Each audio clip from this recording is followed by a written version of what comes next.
I am enchanted with the idea of foraging for, growing our own, and cooking with mushrooms. I'm just getting into mycology and thought I'd share what I've learned so far.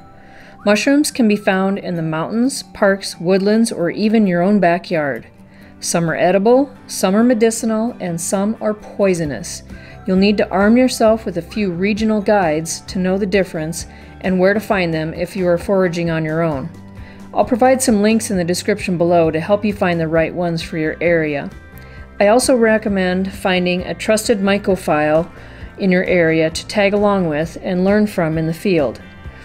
You'll only need some basic gear for mushroom hunting: a small backpack, some paper bags, parchment or wax paper, and a bag for trash collection along the way, your field guides, your camera phone for in situ specimen identification and magnifying glass, and close-up photos for identification, plus the obvious communication and location, knowledge of where you are so you don't get lost, a knife for harvesting so as not to disturb the mycelium, a soft brush to clean dirt off in the field, safety whistles, 1 toot to check in with a buddy if you separate, 2 that you found something cool that'd come look, and 3 in emergencies only, water and snacks, appropriate footwear for the terrain and conditions you're in, and bug spray and sunscreen if necessary.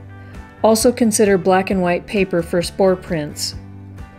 The other advantage to mushroom foraging is that you'll get extra exercise and fresh air with walking and hiking. And it's something you can do together with friends, family, or your favorite person. Here's Chris harvesting a lobster mushroom. I highly recommend you check out one of his amazing lead guitar performances with his band Goodfire by clicking the link right now or finding it below in the description. You can also enjoy growing mushrooms at home. We grew these golden oyster mushrooms in the house over about 2 weeks and cooked them up with steaks and another batch in some chicken lo mein. If you'd like to try these, check out my resources in the description. They'd be a fun project with kids too. If your grocery store doesn't carry many varieties, maybe there's a mushroom stand at your local farmer's market. We have 2 awesome vendors at the Black Hills Farmers Market that forage for wild mushrooms and grow them. If you're enjoying the information in this video, please give it a thumbs up. Let me know in the comments if you grow or forage for mushrooms yourself and what your favorites are. Please subscribe to my channel and click the bell so you know when I add more Black Hills Living content.